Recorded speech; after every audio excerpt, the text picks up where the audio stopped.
안녕하십니까. 혼란한 정치 시사 이야기를 술술 풀어보는 송국근의 혼술. 6월 4일 화요일입니다. 4.15 총선 이제 70일 남았습니다. 70일 남았는데 보수 정당들은 지금 여전히 통합 논의를 하고 있습니다. 보수 통합 논의를 하고 있고 어느 정도 진전은 있는 것 같지만 마지막에 어떤 하릉 점정을 할 수 있는 그런 일들이 몇 가지 남아 있습니다. 해야 되는 그런 일들이 남아 있고, 그런데 이 보수 대통합과 별개로 지금 한국당에서는 공천 작업에 박차를 가하고 있습니다. 김영호 공천관리위원장이 여러 가지 방안들을 지금 마련하고 있고, 한교안 대표도 오늘 점심 때는 대구 출신 의원들, 또 저녁 때는 경북 출신 의원들과 만나서 또 여론을 국회의원들의 생각을 좀 듣고 공천 물갈이 폭 이런 것에 대해서도 의견을 나눌 계획입니다. 그런데 이 한국당 계열의 정당, 보수 정당, 제1 보수 정당의 지금까지 총선 사례를 보면은 어떤 키워드가 있었습니다. 공천을 하는데, 총선에서 공천을 하는데 키워드가 있었죠. 그 키워드가 그때 상황, 그 전국 상황은 물론이고 한국당 계열의 보수 정당들의 취했던 그 입장, 그런 것을 그대로 대변하는 그런 키워드가 있었습니다. 제가 한 세 가지만 말씀드리면은 4년 전에 2016년 20대 총선, 박근혜 정권 후반기였죠. 그때는 진박 감별 공천이 있었습니다. 진박, 진짜 친박, 진실한 친박, 그런 이야기였죠. 그래서 진박이 누구냐? 그래서 여론조사를 했고, 그것 때문에 또 박근혜 전 대통령이 실형을 받기도 했습니다. 그 진박 감별 공천을 했는데, 그때 진박 감별사 이런 것이 또 나타났죠. 내가 진박이 어떤 후보인지 감별하겠다. 그래서 몇 사람 그런 역할을 했습니다. 가령 예를 들어서 최경환 전 의원, 사실 그런 역할을 했죠. 그리고 그때 여러 가지 박 이야기가 나왔죠. 진박, 또 원박, 원조 박근혜, 또 대박, 배신한 친박, 또 짤박, 잘린 친박, 이런 이야기까지 그때 다 나왔었습니다.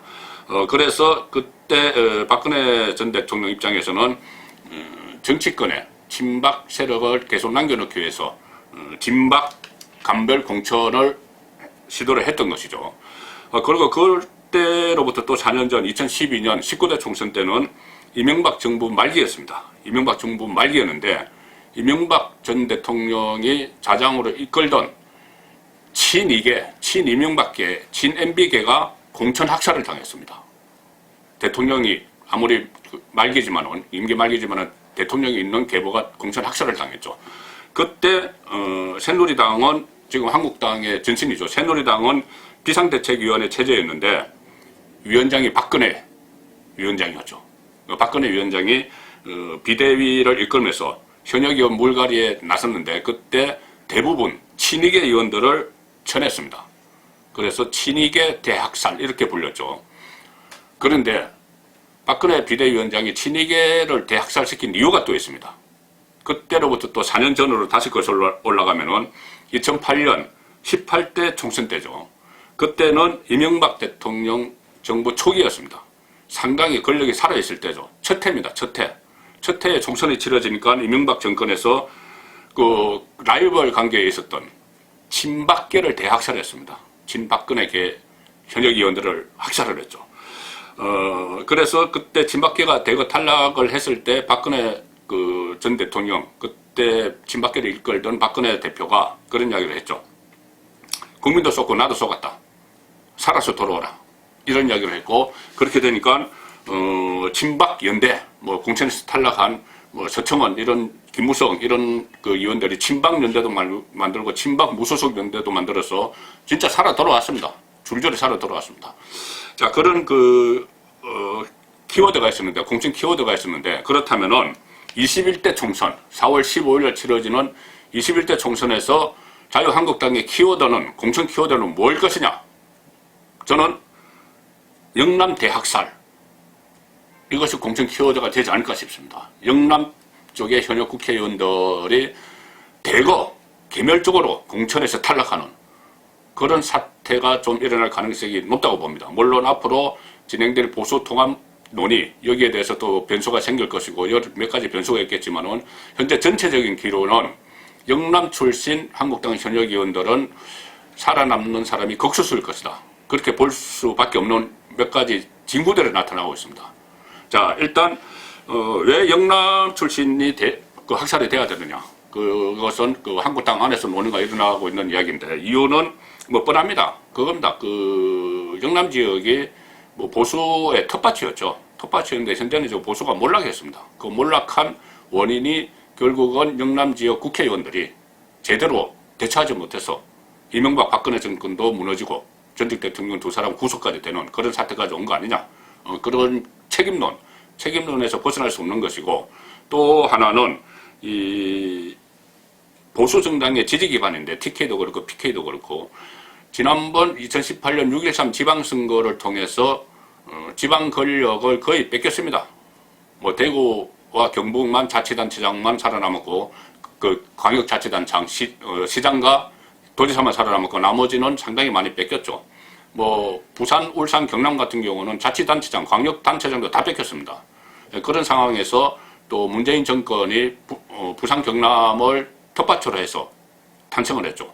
그러니까 여러 가지 그런 책임론 때문에 어차피 영남 출신 국회의원들은 이번 4.15 총선을 통해서 한국당 국회의원들은 대대적으로 교체될 수밖에 없는 그런 여건이 조성이 돼 있습니다. 자, 그 연장선상에서 지금 PK 출신인 김홍호 그 공천관리위원장도 계속 TK를 비롯해서 모든 영남에 대해서 영남 현역 의원들을 대대적으로 물갈이하겠다. 그런 그 선언을 하고 있죠. 그런데 이 영남 물갈이를 위한 구체적인 방법이 하나 둘씩 공개가 되고 있습니다. 자, 오늘 지금 언론을 통해서 또 제가 확인한 바로도 나온 것, 영남 물갈이 방법. 첫 번째, 이겁니다. 영남 현역 의원들을 컷오프를 하는데 그 기준 중에 큰 기준의 하나를, 잣대를 2018년 6.13 지방선거 결과를 반영한다. 이겁니다. 자유한국당이 영남에서도 참패를 했던 그 결과를 영남권 의원들의 재공천 여부에, 국회의원들의 재공천 여부에 반영을 하겠다는 겁니다. 자, 이렇게 되면 어떻게 현상이 일어나냐면 현재 대구 경북의 한국당 의원은 19명이고 부산, 울산, 경남이 25명입니다. 다 합하면 44명의 한국당 의원들이 있는데, 일단 여기서 그 지방선거 공천 책임에서 빠지려면은 그 재선거, 보궐선거로 당선된 2명을 빼야 되겠죠. 그리고 또 양쪽을 합해서 TK, PK, TK에서는 뭐 정종섭 의원 1명이지만은 다 합해서 영남에서 불출마 선언을 한 현역 의원이 8명이 있습니다. 그러니까 8명과 재보선 통해서 된 2사람을 빼면은, 10명을 빼면은 일단 물갈이 대상 검토에 들어가는 사람이 34명이 되는 것이죠. 이 34명이 되는 것인데, 아시다시피 제가 말씀드렸지만 한국당은 6.13 지방선거에서 영남 지역에서 참패를 했습니다. 대구 경북에서 강력만 건졌고, 또 특히 박정희 전 대통령의 고향인 구미시장까지 민주당에게 내줬습니다. 그리고 또 박근혜 전 대통령이 5선 국회의원을 했던 이 달성까지 무소속에게 내줬죠. 그리고 뭐 강역단체장, 또 강역의원, 기초단체장, 강역의원, 기초의원, 여기서 한국당이 상당히 그 참패를 당하는 부산, 경남, 울산도 마찬가지고 여기 그런 결과를 낳았기 때문에 현역 국회의원들이 그 과정에서 공천을 했고 또 선거 지원을 했는데 그 과정에서 현역 국회의원들이 상당수 책임이 있다. 그런 것이 지금 공천심사위원회 또 당 지도부의 시각이죠. 그렇기 때문에 이 기준을 공천심사, 현역 국회의원 공천심사에 들이댈 경우 상당히 큰 폭으로 타격을 받을 현역 국회의원들이 많다는 겁니다. 그래서 지금 추정치로는 대략적으로 아마 6.13 지방선거 결과를 영남의 그 공천에 반영할 경우에는 최대 70% 내지 80%까지 현역 국회의원이 컷오프 될 수 있다. 탈락할 수 있다. 1차에서 탈락할 수 있다. 그런 분석이 나오는 거죠.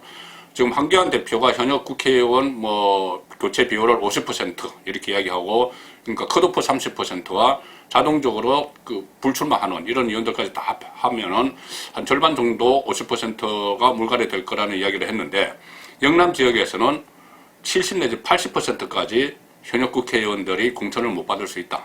그런 이야기가 되는 겁니다. 그래서 그 중에서 불출마 8명을 포함하면은 현재 44명의 영남 지역 한국당 국회의원 중에서 어쩌면 살아남는 의원이 한 자릿수가 될 수도 있는 10명 이내가 될 수도 있는 그런 극한 결과까지도 예측을 해볼 수가 있습니다. 여기다가 또 물론 뭐 국회의원들이 기초단체장 선거에서 공천을 제대로 했는지 덕표에 뭐 어떤 영향을 좀 미쳤는지 국회의원으로서 거기서 영향력이 있는지 실제로 본인이 다음 총선에 나가도 또 그런 영향력을 발휘할 수 있는지 그런 문제들을 보겠죠. 그리고 거기다 또 한 가지 기준이 되는 것이 뭐냐면은 2018년 지방선거뿐이 아니고 2016년 한국당이 패배했죠. 처음에 180석 이야기까지 하다가 민주당에 결과적으로는 한 석 졌습니다.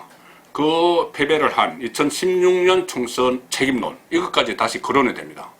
그 총선 책임론은 물론 그때 당시에 뭐 박근혜 대통령이나 이한구 공천관리위원장 지금 어디 가서 사라질 수 없습니다. 그 공천 파동을 일으킨 그런 사람들에게 물을 수는 없기 때문에 박근혜 전 대통령도 그렇고 이한구 공천 당시 관리위원장이 물을 수는 없기 때문에 지금 현재 아직 국회에 남아있는 현역 국회의원들에게 그 책임을 물어야 된다는 겁니다. 그 책임을 묻는데 그 방법이 이런 겁니다. 가령 제가 모두에 말씀드렸듯이 진박 논란, 진박 논란을 일으킨 진박 간별사 이런 논란을 일으키면서 어떻게 보면은 좀 그런 문제들이 공천 과정에 그런 문제들이 불거져서 김무성 당시 대표가 옥새 들고 나르사 이런 것까지 해프닝을 일으키면서 한국당에 상당히 악영향을 미쳤죠. 한국당 계열의 새누리당에. 그렇기 때문에 거기에 대한 책임이 있는 현역 국회의원들, 소위 말하는 진박 논란에 휩싸였던 영남 쪽에서 그런 의원들도 좀 총선 패배의 전체적인 총선 패배, 2016년 전체적인 총선 패배의 책임을 묻는 그런 방안도 지금 내부에서 논의 중이라고 합니다. 자, 이렇게 되면은 한국당 이번 총선 공천의 키워드는 영남 대학살이 될 텐데 핵심은 이런 겁니다. 그렇게 이제 영남 물갈이가 이루어지면은 보수 진영 전체가 선거에서 승리하는데 도움이 될 것이냐, 아니면은 그것이 오히려 마이너스가 될 것이냐, 이런 부분이 남아있는 것이고, 지금 무조건 한국당 입장에서는 이기는 공천을 해야 되는데, 그런 공천이 도움이 될지, 마이너스가 될지, 그 부분은 여러 가지 논란이 있습니다. 그런데 다만, 최근에 여러 가지 여론조사 결과를 보면은, 영남 지역에서 한국당 현역 의원들이 물갈이 돼야 된다는 그런 응답, 그러니까는 본인이 살고 있는 지역의 지역구 국회의원이 마음에 들지 않는다, 다른 사람을 바꿔야 된다, 그런 응답이 영남 지역에서 특히 상당히 높게 나오고 있습니다. 과반수를 넘는 것은 물론이고 상당히 3분의 2까지 오는 그런 지역이 있기 때문에 그것이 민심이라면은 물갈이가 결국 보수 진영의 승리에 도움이 되지 않을까, 그런 판단을 해볼 수 있는 것이고, 물론 모든 지역이 그렇다는 것은 아닙니다. 전체적으로 총괄적으로 보면은 그런 기류가 읽힌다는 겁니다. 그리고 또 참고가 될지 모르겠지만은 그때 제가 말씀드린 친박계 공천 학살이 있었다고 주장한 18대 총선 그 결과를 보면은 그때 공천 학살인데 주로 친박계 공천 학살은 주로 영남 쪽을 대상으로 했죠. 그때 보면은 공천 학살이 일어났는데 역설적으로 당시 한나라당이 역대급 압승을 거뒀습니다. 압승을 거뒀습니다. 그때 한나라당이 가져간 의석수가 153석, 전체 300석 중에서 153석을 가져갔고, 그때 299석이었습니다. 과반수 이상을 가져갔죠.